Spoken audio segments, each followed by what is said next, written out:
Good afternoon, everyone, or I should say greetings, because everyone's coming from different places and spaces. I am your host, Dr. Kathleen Walls, and welcome to Planner's Knowledge Vodcast. If you've been here before, welcome back. If this is your first time coming, welcome. Here at Planner's Knowledge, I interview authors about their author's journey, and we get a chance to learn about their book, their genre, and what this whole process has been like. And so today we get a chance to have a very first. And this is Sherry, and Sherry does historical novels. And so we've had people give historical information through research, but we've never had someone do a historical novel before. And I had the great opportunity to meet Sherry a few weeks ago at the Plymouth Meeting Mall book fest fair that was happening there with authors. And as she told me the story, I was like, oh, I got to have you on. This is such a great opportunity for people to learn about her, learn about her work, and learn about this genre. So, Sherry, thank you for joining us this afternoon and welcome. Thank you very much. Thanks for having me. You're welcome. So let's just start first and give people a little introduction about just who you are as a person, and then we'll move into who you are as an author. Okay, well, I am a former public school teacher. I taught for 30 years in a city school district. I've taught just about every grade there is, because after I was done, I also did some substitute teaching, and Oh that's how I boy. got to hit everything. But I've taught elementary and secondary English, reading, and then on the college level, I got to teach history. Okay, fantastic. So you really blended both. So I guess it's not surprising that you shifted into being an author. No, probably not surprising because I used to teach my students, especially in the middle school, more so about writing. Mm-hmm. That was always one of the most difficult subjects for me to teach was how do you teach kids to write? Yes. And so I created a program called the writing process. Oh, wow. And through this program, I could get kids to write just about anything in Wow. an organized fashion. And it became so popular that I started to go to other teachers' classrooms and teach their kids. And then when I retired, I was hired by a couple of school districts to come in and do it as well. Wow. So it was mostly not writing nonfiction, but it really gave me a good basis from good jumping off point. Yeah, a really good diving board. So I saw in the bio that you sent me that you went to Temple as Yes, well. I did. So Yep. you love the cherry and white like I do, Yeah. and I Yep. was also an education major as well, and have taught Okay. numerous grades from the little ones all the way into the college level. So Okay. And I then from love it. there, I went to Millersville University in Fantastic. Lancaster County, and that's where my master's in history is from. Okay. All right. So now I guess it almost seems silly for me to ask this question. How did you end up choosing the genre of historical novels? Historical novels are what I've always loved from the time I was a young kid. And so, yeah, it made perfect sense to write in that genre. Why not write what you love to read? That's right. However, my first book, although it's historical, is nonfiction. It Mm, wasn't historical fiction, but again, it was sort of my jumping off point to get okay. started. Okay. So when was that moment where you said, I'm gonna write a book? Um, it was after I had read the first book in the Outlander series. Mm, I was really completely blown away by the book. It's a historical novel, but has some fantasy in it, which I'm not a fan of, but I could deal with it in this book. okay. Um, and after I got done reading that, I thought, wow, I can do that.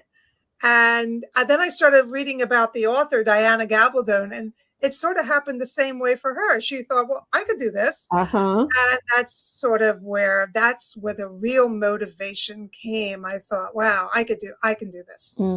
I love that. And so for authors, aspiring authors, people who are saying, can I really know that? Yes, you can. And those Yep. moments of inspiration come in so many different ways.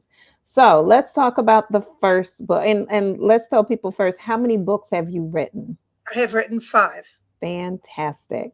All right, so let's start with book one. What is that title, and what was that one about, and what inspired Would you you like for it? me to show you? Show. Please. Yeah, Okay. love to. All right, that So pull it. this There we is go. the first one. It's called The Lucky One. It is, like I said, it's nonfiction. And would you like me to tell you how I got started in? Yeah, please. Okay. So what happened is when I was a very little girl, my mother used to tell me stories about her life in Eastern Europe.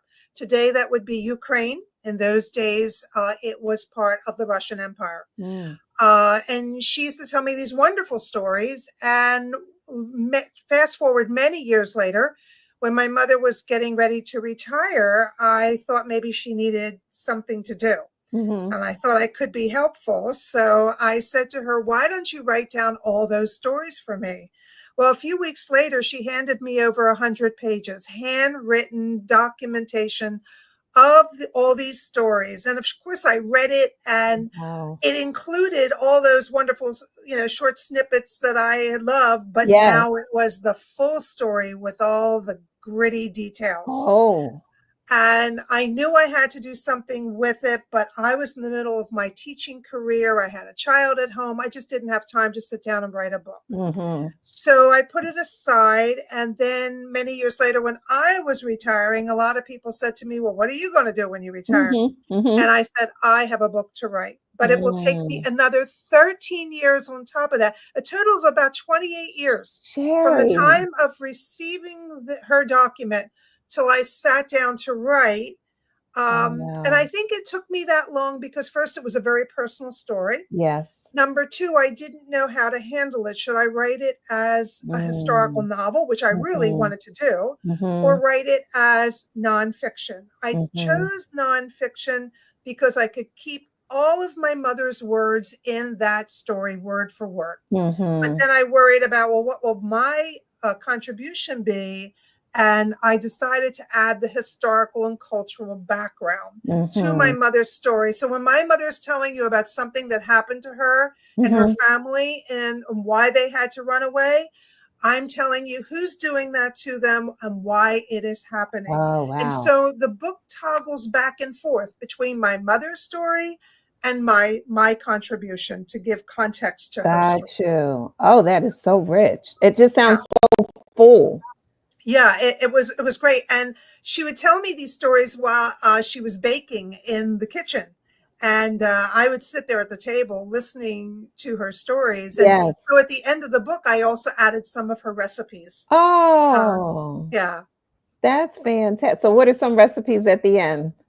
Well, let's see. There's one that's called Veronica's, Mhm. which is actually Russian for pierogies. Oh, okay. So, and there's another one. It's a cookie recipe. It's called Fega's cookies. Mhm. Now, I never met Fega. She was an old family friend. Okay.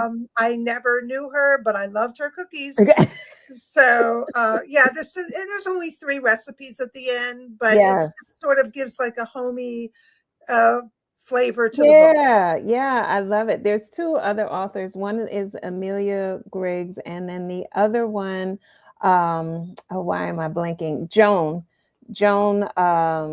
Kahn. She was on recently, and I feel both of those in your book because Amelia, she got recipes from her mom and she adds them into her books as well, which is just Yeah, such a neat thing. it's just a And nice touch. it is. Yeah, And then as far as Joan's books, these were she wrote her mother's stories down similarly as well.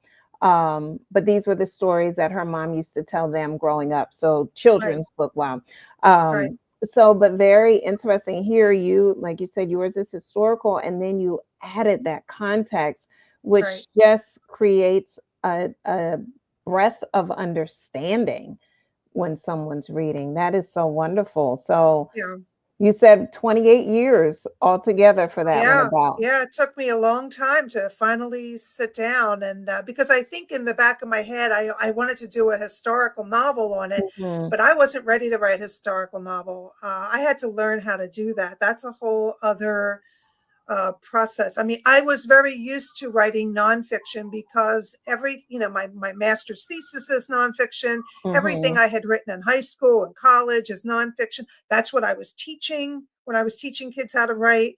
So I was real comfortable with that. So for my first book, I needed that comfort level. Yeah, and I think that's so true that for people who are thinking about writing, finding that comfort zone first is so important because you can connect with it more because as you mentioned that next piece there was a learning curve to it. Right. And taking the time to learn it can sometimes delay the process of you actually getting into the work. Exactly, exactly. And eventually I do write that story as a historical novel. It's Okay. book number 5. All right. And I do. And by the time I get to it, I'll show you Yeah, that book. please. That one's called The Wall at the Sugar Factory. Mhm. And by the time I get to this one, I am totally comfortable with not only the personal topic, the story, but also writing historical fiction. So now how did you learn to do it?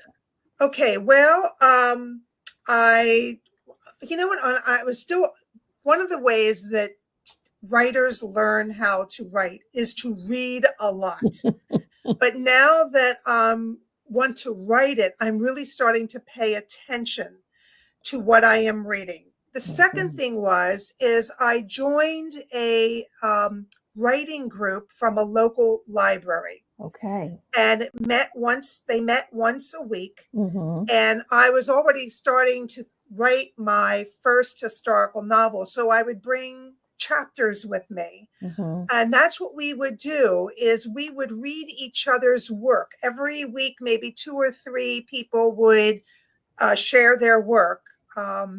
And then by reading critiquing other people's work and they're critiquing mine, Mhm. you learn a lot. Mhm. Okay. And when you have to, at first you don't know what you're looking at, but then after a while, people are starting to point things out and you're starting to notice those things too. That was really, really helpful. I Okay. stayed with that writing group for about 3 years, and I stayed as long as I felt that they were very helpful. Good. But then after a point, I needed more. So Mhm. I moved away, and a couple of other people moved away, and we created another writing group. Oh Now wow. I was getting different kind of help, more suited to where I was. Mhm. The third thing I did was I joined a couple of online writing groups, and one was particularly helpful called the Literary Forum. It's a free writing group online. And Mhm. on that group were a famous author, and one of them was the author of Outlander. Really? Yeah, so I could actually talk to her and get some advice. Now, she was very busy. She had a lot of people that wanted information, but we did talk a few times. Wow. And so not only was there the inspiration, but I was also able to get advice from her, as well as a lot of other authors who Yes. had a lot more experience than mine. I did this for probably about 5 years total, 6 years, and just Wow. constantly critiquing and talking to other authors and getting ideas. Mhm. And there's my education. That's amazing. Thank you so much for sharing that You're welcome. story. Yeah, that's incredible. That's incredible. When I do leadership coaching, 2 words that I often use is confidence and competence. And that a lot of times that's what we're building over Yes, time.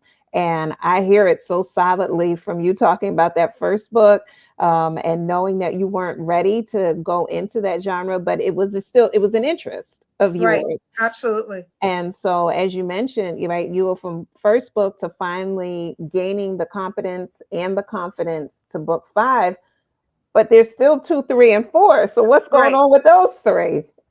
Okay. Well, my first historical novel is this one here. Okay. It's called, whoops, There we go. Caledonia. Yes. And I'll show the whole cover there if I can. Nice. Very nice. All right. So after I had read Outlander, I got really interested in Scottish history. So I started to read everything I could on Scotland. And one of the books I read mentioned something called the Darien Scheme. Now, I have a history degree and I had no idea what the Darien Scheme was. I asked other people who read history, who teach history. Nobody knew. And it was really fascinating. Really? So basically what it is in the end of the 17th century, in the 1690s, Scotland was going bankrupt and they needed some cash. Now, the way countries got cash in those days was to find a colony, to found a colony in the New World. So England did it, France, Spain, everybody was doing it except Scotland. So Scotland decided we need to have a colony, and it's where Panama is today in Central America.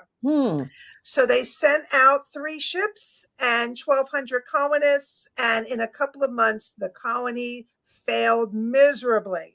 I mean, people were dying right and left. And so what I did is I created a young woman to be on one of those ships. There were a few women that were colonists, and through her eyes, you find out what happened. But in order to tell this story, I also have a modern day character from the 21st century. And she is the one who is trying to discover the ancient character's story. Because there is a connection between them. So the stories, the chapters toggle back and forth between both characters. Wow. That's a skill in itself. Yes, it is. And for doing that on my first historical novel was quite daunting, but it actually was lots of fun. And I created a lot of mystery in Caledonia, and I don't answer it in that book because I was planning on there being a sequel. And the sequel is called MANNAHATTA. Now, MANNAHATTA is the ancient Native American name for Manhattan. It means many hills. Now, we all know today that Manhattan's flat as a pancake. But the only hills are the buildings.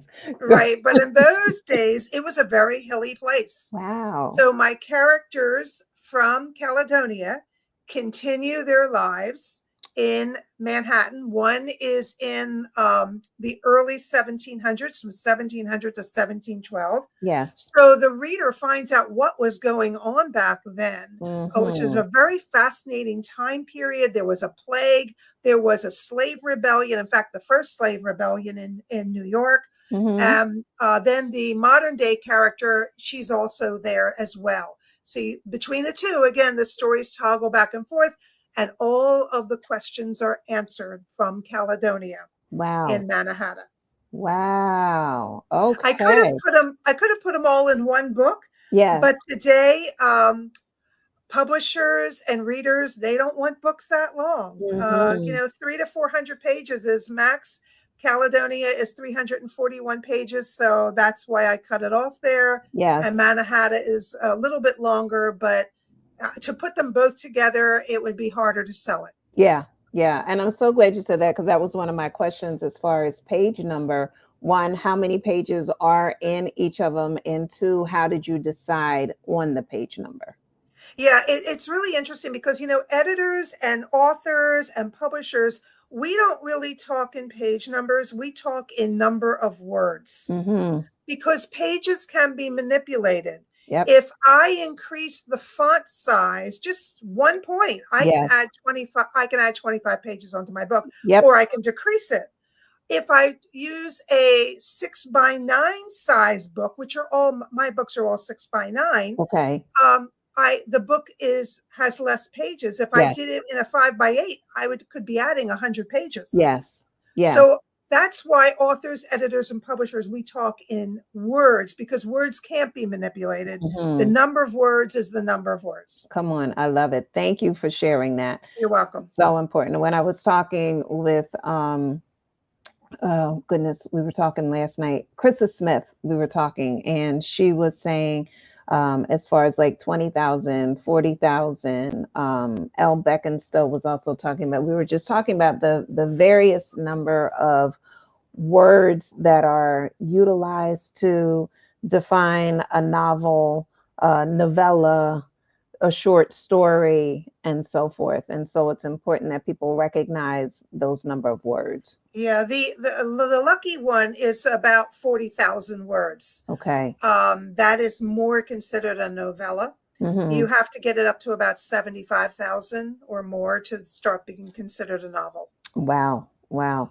Now, just going back to when you were deciding to become an author, did you ever imagine that you would be able to write 40,000 plus words? Um, yes, sort of, because I had already written a master's thesis. Right. And so I had that history, so to speak, Uh-huh. of Uh-huh. already writing something pretty long. Yes. So, yeah, Yeah. but to write 300-400 pages, maybe a little bit more daunting, but I knew I had it in me. But you knew, yeah, Yeah, exactly. And to the point of the master's thesis, and I'm glad that you said that, because I know for me, my dissertation is very different than obviously my children's books that I write yeah, now, yeah, right? I'm not following APA style in any way, yeah, shape, or form. yeah, But yeah. for you, your master's thesis, first, I'm just curious, what was the topic, and how is that writing similar to and or different than what you're doing now? My master's thesis was on the desertion of women in the Gilded Age of America, the Victorian Age of America, Oh, from 1875 to 1900. The what I wrote about was the reasons why women were deserted by their husbands at that time, and what happened to these women after that happened. And for most of them, it was devastating, yeah. because women basically had no rights. Mhm, mhm, Their husbands owned everything, even the clothes on their back, including the children. mhm.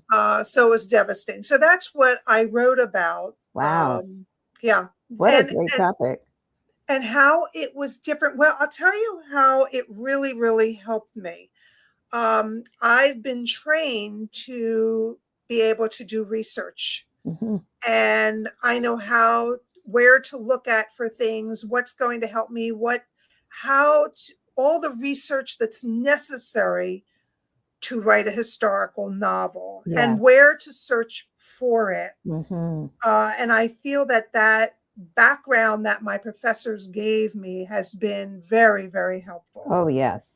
I mean, the thread of your life when it comes to writing and what you're writing about, to me, that red line is very, very clear. Yeah, So that's incredible. And I think it's so important as you talk about the research and authentic research when incorporating this into your stories, because people, many times, this will be the first time that they will have, quote unquote, traveled to these right. places. Right. And research, I mean, every genre needs research. If I'm writing science fiction, I still need to do research. Yeah. But the difference is when I'm writing nonfiction, like when I was doing The Lucky One, I did Mhm. not use sources like Wikipedia. I went to museums, I went to verified sources, I used Mhm. books, historical books. But when I'm doing my historical novels, I don't mind going to Wikipedia, and I'll Okay. check the reference section and the end of the Wikipedia article, because it is fiction. And Mhm. although I try to stay as true to the history as I possibly can, Yes. I allow myself a little bit of leeway. Yeah. Yeah. I'm with you. And it's interesting. Even in my children's books, the main characters are a frog and a bunny. And anytime I introduce a new character or concept, I try to put at least an animal fact in there. Okay. So to start to spark the interest and the, oh, is this true? Like, I don't know what rabbit hole that's going to send someone Yeah. down, but it's in there. And it's also to pay homage. My father was a veterinarian, so Okay. to pay homage to him as well. But also, we're teachers. So Right. exactly. We teach. Right, right. It doesn't matter how. All right, so that's book one, book two, book five, book three. Okay, so book 3 is called Expulsion. Come Oh on wait, over a oh, little bit. I'm sorry. Book 3 was MANNAHATTA. Oh, MANNAHATTA, right. Okay, Right. book four. Yes. So this is book 4, and it's called Expulsion. Let me move back a little bit. Oh, what a fantastic looking cover. Thank you, thank you. Um, yeah, I found that cover online while I was doing my research, Oh, wow. and this book is about it's 1492 Spain. Okay. And it's about the Inquisition as well as the expulsion of the Jews in 1492. Mm, I always tell people a lot more happened in 1492 than just Christopher Columbus coming to the New World. yes. In fact, his coming to the New World wouldn't have been possible without the events that happened in 1492, including the Mm, conquest of the Muslims in Spain in January of mm. that year.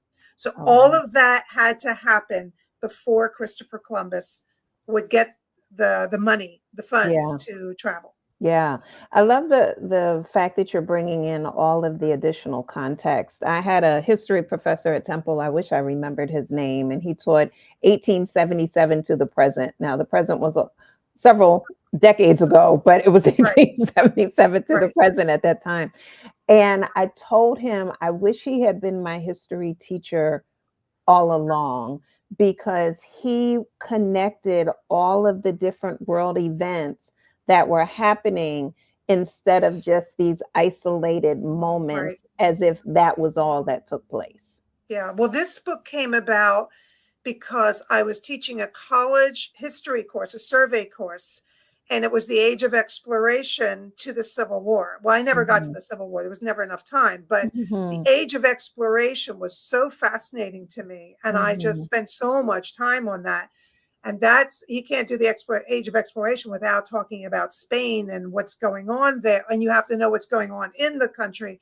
And that's what got me really interested. So it was sort of something I like put aside someday. Maybe I'll get more Mhm. into that. And that's Mhm. how that book came to be. Okay.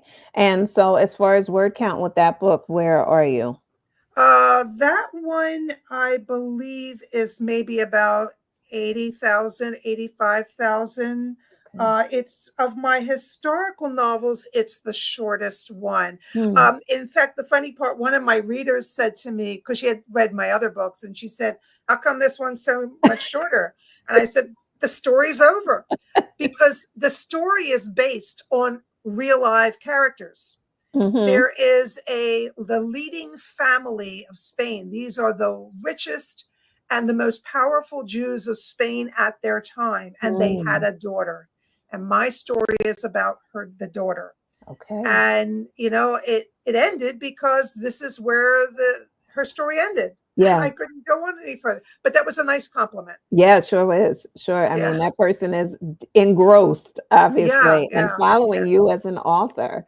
yeah. And, So, and interestingly enough, in that book, that character, the first half of the story is all historical fiction, but on okay. the second half of the book, the majority of it is actually true. Oh, wow. So you So the blended. character evolves because the true part of our story just fit right in to what was going. Oh, Yeah, so it that's was interesting. fascinating. Yeah.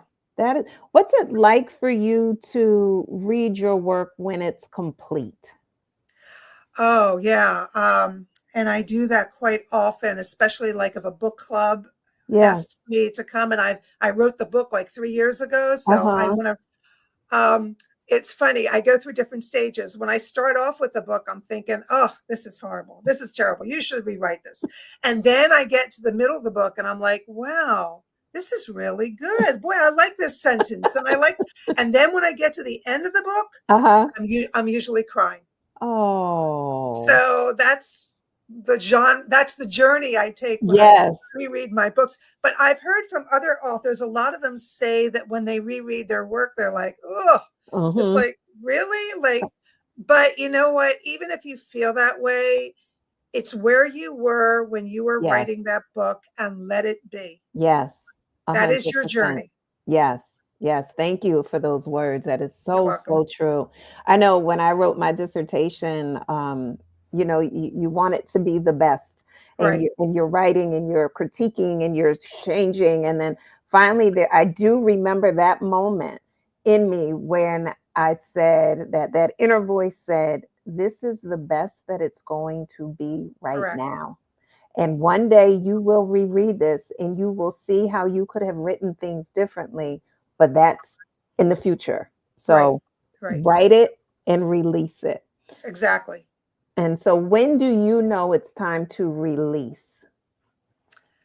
Um, like you said, sort of like that gut feeling or a little voice that, it's like, okay, it's as good as it can be. I also, I have two readers Okay. who read along with me. Every time I finish a chapter or two, I'm sending it off to them. Mm-hmm. And they're reading it as well. Now, the one is a published author, the other one has published some short stories. So they have some experience. And they also give me a clue like, okay, this is, this needs to be in you need to do more with this, or now you're at the point where you've told the Mm-hmm. story, you've got it. Mm-hmm. Um, but I'm the one that has to make that final decision. Yes. And at some point, yet, like you said, you have to, because honestly, you could edit and edit forever. Yes.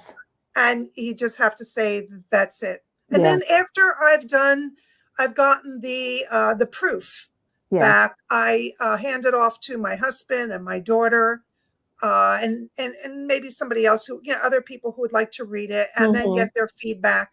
But at that point, I'm really looking more for misspellings. Yes. Maybe if I missed a period at the end of a sentence or something. That's Mm-hmm. what I'm Mm-hmm. really looking more for. Mm-hmm. And tell me this as far as like the editing process for you. How did you find your editors? What was that like for you? And then also even with cover design, how did you decide on what the cover would be like? Well, the how I found my readers, one of my readers came from that reading group, oh, excuse me, Mhm. that writing group from the library. When Okay. I left, he left as well, because there was nothing more he was getting out of that group. Mhm. So we formed our own little group. And the other writer I found her actually, I was looking through books on Amazon. I was looking for something that was similar to the Lucky One. And I found this book that was. I contacted the author, and that was, like 8 or 9 years ago. And we're still together. I read Wow. her stuff, and she reads mine. As for the covers, the Lucky One was an easy choice. It's a picture of my mother when she was 16 years old. Beautiful. Let's show the people again. Okay. Beautiful. Yes. I So love that was that. an easy one to do. Mhm. The Caledonia and Mannahatta, well, starting with Caledonia to the end, I then hired somebody to do it professionally. Okay. Caledonia and Mannahatta have similar covers because they're a Mhm. series, and I had a designer create that. Now, when it came to Expulsion, Yes.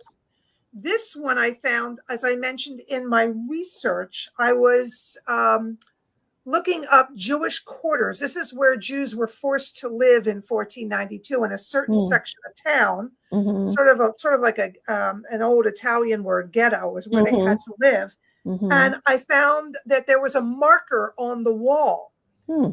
and I loved it. And it's actually called a Hamza. Mhm. And this is a sort of like a good luck charm for Jews and Muslims alike. But Mhm. I love the design of this. And so I took a snapshot of it. And Okay. then I found out where I could buy the rights to it, which I did. Excellent. And then Yeah. I handed it to my designer and had her put it all together. The Wow. last one, the wall at the sugar factory, and I'll just show that one Yeah, more time please. because I don't know if they saw that. Yeah. It's a wall. Yeah. I found an old wall with the brick sort of a little messed up. Yeah. And that's exact because there's a very important scene that happens at this wall. It changes the whole story. And Mhm. that's why I needed that wall there. And again, I bought the rights to that picture. I found a designer who would do it for me. And I said, here, I made his job easy. I said, here's the picture. And so he did, but he did things like he wrapped the brick around the spine Yes. of the book. Yes. And then on the back of the book, the brick continues, but it Let's gets see. darker. Hold it up for us so we can see Okay, the so spine in the back. There's here's the front. Okay. Here's the spine. Uh-huh. And then here's the back. That brick is there, but you can see it's darker now. Yeah. It's beautiful. So yeah, so that's how the first book, The Lucky One, I did the cover myself. Okay. But because at first I thought, well, that might be the only book I'll do. I'll do that. But then I learned, you learn as you go along. Find somebody to design and make it look professional. Yes. And that's what I did. Yes. Tell me this. I have so many questions now. We'll start with Caledonia and MANNAHATTA. Did you have a vision in your mind of what you wanted those covers to look like? No, not really. Because Caledonia is the first one that I had a professional do it for me. So all I did was tell her the key points of the story. Okay. And she was able to put them in. So, for example, on the cover, there's a picture of a journal and a quill pen. Yeah. Because a journal plays a very, very important role. Okay. There's also a knife. It's called a dirk in Scotland. It's a larger than normal knife. And that's there as well. So she took the key elements that were in the book and she did that. And I loved what she had done. Yeah, I was going to ask you, when you saw it, what did you say? Oh, I loved it. I just loved it. And then I showed it to my readers, my 2 readers, and they loved it. And then I showed it to my husband. Yeah, everybody was like, wow, this is great. I always share my covers with those people who I do I do the work with, because they know my style, they know my writing, and whether it'll work or not. Exactly. Show the cover to the audience again so they can see it. We have some new people who joined us. Okay, so this is Caledonia. And you can see the quill pen, and you can see the journal. And I made a mistake there because it's in MANNAHATTA. You can see that there's looks like a dagger. Yes. That's going into the journal. Yeah.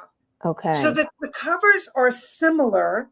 In fact, that was one of my readers thought that the covers were too similar. But the other reader thought it was fine because it's a series, and I was okay with it. So that's really well. Yeah. I personally like it also because they do go together. And so it just makes me put them together, just looking at them. You can tell stylistically. All right. So we have the 5 books. You have your editor publishing. How was that for you? What did you choose to do? I chose to publish with Amazon. I'm an independent publisher. There are some great advantages and disadvantages with Amazon, as there is with any way you go. I tried to do the traditional method way. With the Lucky One, I was told the book was too short. It's 40,000 words. I was told I had to add like another 25,000 to it. I couldn't. I would have been making things up in order to do that. My mother's story was my mother's story. Yes. So I published that with Amazon. Then when I got to Caledonia, I tried that again with a traditional method. I sent out my queries, and after over 100 of them, I finally was picked up by an agent, and we signed a contract. Okay. The only problem is now the agent had to sell it to publishing houses, and they were not interested in a historical novel. Historical novels are not the top 5 selling novels. It's mystery, it's spiritual, it's romance is number 1, science fiction, fantasy. It's not historical novels. So I pulled back from that and I said, okay, I'll self-publish again. And Mhm. I've been really happy with it. All my books now have been published through Amazon. And Okay. here's what I like about it is, let's say my book has been out there for 2 or 3 months and I find a word that is misspelled. And it's Yes. like, I freak out when I see that. And I think like, how could that happen after all this time I've edited and everybody's been editing it? But with Amazon, I can go into the book online, fix that one mistake, and just publish it. Doesn't cost me a cent That's to right. do that. Whereas if I would do that with a publisher and say, oh, could you please fix that? It's not going to be free. I'm going to That's have to right. pay. That's right. So there are advantages with Amazon. The authors can also make a little bit more money, not much, but a little bit Mhm. more. Mhm. I had a little bit more control. I could get my books out much quicker. If I went Yeah. with a literary agent and a publishing house, it could take 2 to 3 years. Mhm. I'm not that young, and I wanted to get my books out there. Mhm. And so that was the reason. There were many reasons, but and if I do book 6, I will go through Amazon again. Excellent. Well, I have a couple other questions, but you brought up book 6, which was going to be one of my questions a little bit later on. Is there a book 6 in the works or in your brain? Well, yes, sort of. My last book, The Wall, the Sugar Factory, I finished a little over a year ago. Okay. I thought I would be writing sooner than this, but I started to write one, but it was going nowhere, which Mm, tells me right away it's not the topic, or the character is wrong, or the point of view is wrong. Something is wrong. okay. And so I put that book aside. And since then, I have found another topic that I think is really going to interest me. I can't tell you too much about it, Of but course. it's not because it's a secret. It's because I haven't figured it out in my Gotcha. brain yet. But it's late 14th century and early 15th century England. Mm, It's a really fascinating time between Richard II, Henry IV, and Henry V. mm. And I mean, for most people, that's probably like, oh, that doesn't sound that great. But to me, as a history major, it's like, oh, this is wonderful. I love reading this. So right now, that's what I'm doing is I'm reading lots about that time period, and I'm formulating the story and starting to get a little excited again about that. Yes. I love how you said, you'll start something, and if it's not, I remember somebody once said to me when they read my first book, they said, "Oh, this has legs." And I didn't understand what they meant by Yeah. that phrasing, and they were like, "It can go on and on and on." And Yep. yes, it has legs. So, to your point, that story, it was a short walk, but it's not finished. You didn't throw it away. You put it to the Yeah. side. Right. Right. But the character has to talk to me. If I'm not hearing anything from the character, then I know it's not the right one. When I first started to do Caledonia, Mhm. I wrote it in third person and I was struggling a little bit. And then I changed it to first person and it just flew. Mm. It was because the character wanted to tell the story. And she was basically saying to me, get out of my way Yes. and let me tell the story. I'm a pantser, not, I don't plan everything. I'm a Mhm. pantser. And so it's really important for me to listen to my character. Yes. I love that because it is so true because each character does have their own voice. Yes, they do. And that's what I was gonna ask you about as far as character development. How does that work for you? And you've started answering that already. Yeah, and another way that I do it, well, the main character is not an issue. They're in my head. I know exactly. They're me. We're one. Mhm. Um, if I have a minor character and I want to be reminded about them, now this is like an ancient character. I will go online and look for a picture of an ancient character that reminds me of my character, Oh, print it fascinating. out, and then when I need to bring them into the story, I will pull out that picture as a reminder. Oh yeah, this is what they look like. This is who they are, and that Yeah. helps me a whole lot. Sherry, And that's fantastic. this way, if they had curly hair, I don't forget because it's in the picture. Uh-huh. I love that. I know some people in the audience are like, "Oh my goodness, what a great idea." Y'all can go ahead and put it in the chat.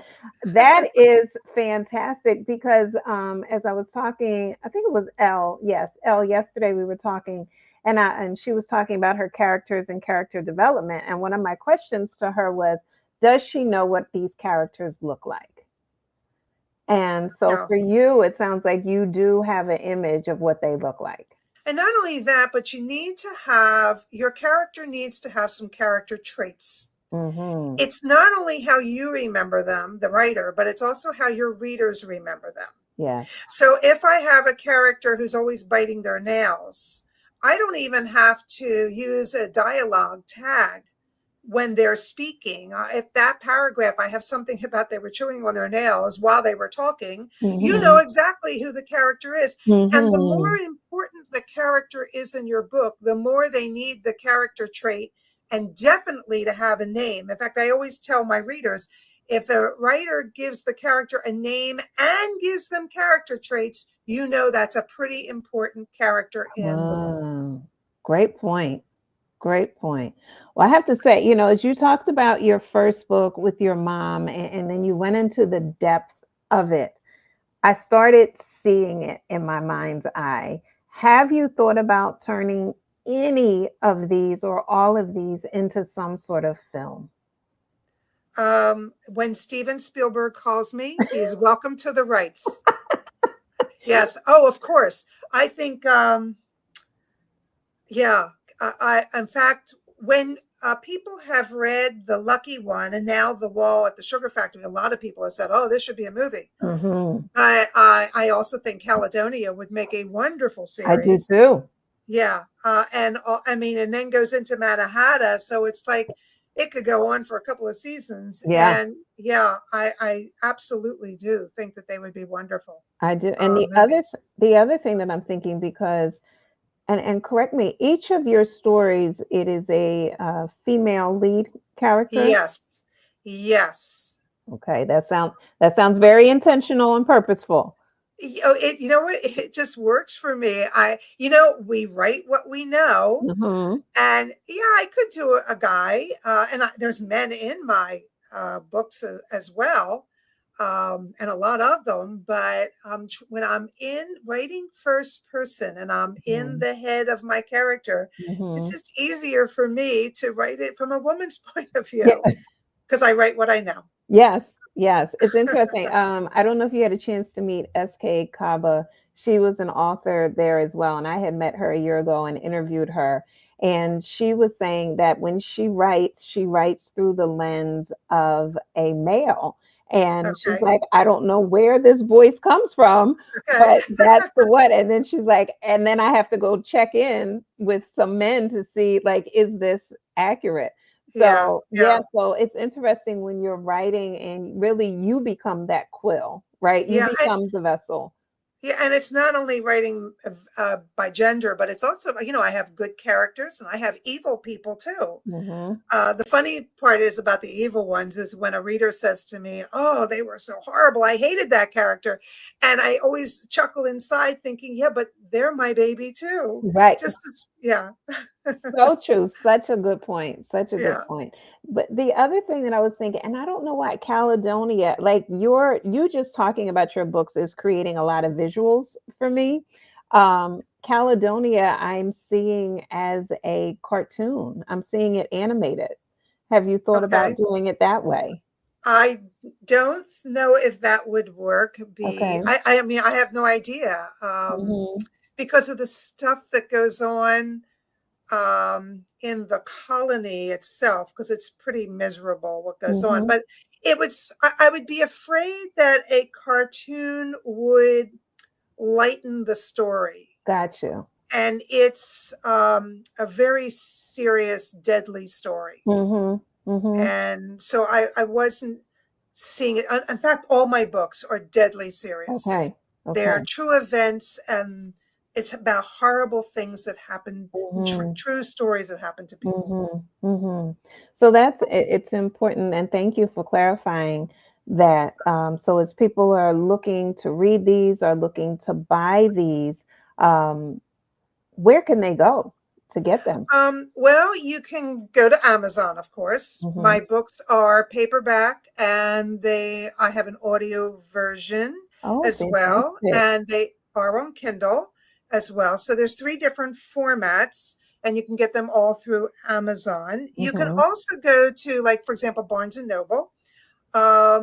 They won't carry them in the store, but you can order them online. But Barnes and Noble has to go to Amazon because they're my publishers. So why not cut out the middle person and do that? They can, the people can also contact me. I mail out signed copies, especially like for the holidays. It's a great holiday gift.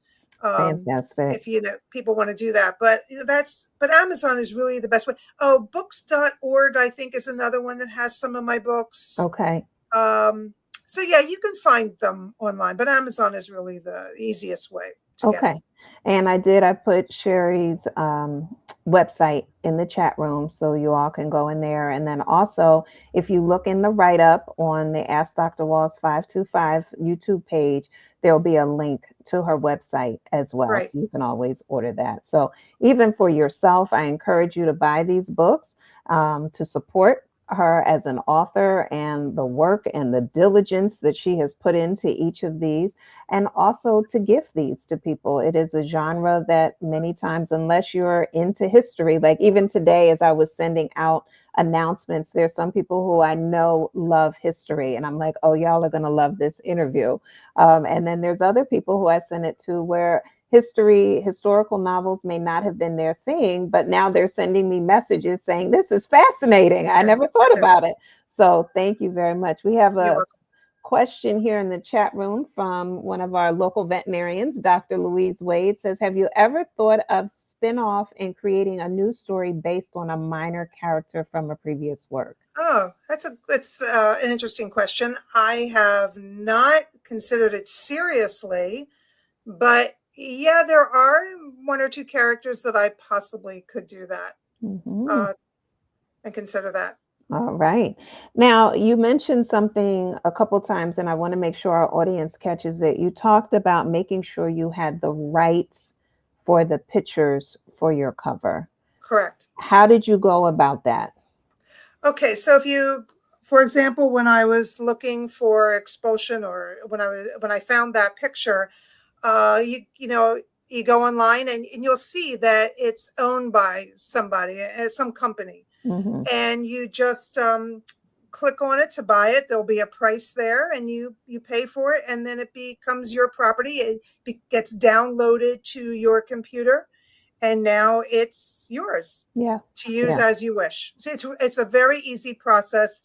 When you're like when I was looking for the wall at the sugar factory, I went online and I just Googled brick walls, pictures of brick walls, and all these pictures came up, and I picked the one that I thought worked and found out how to buy it. Okay. And then what about as far as when you hired that person to create your covers?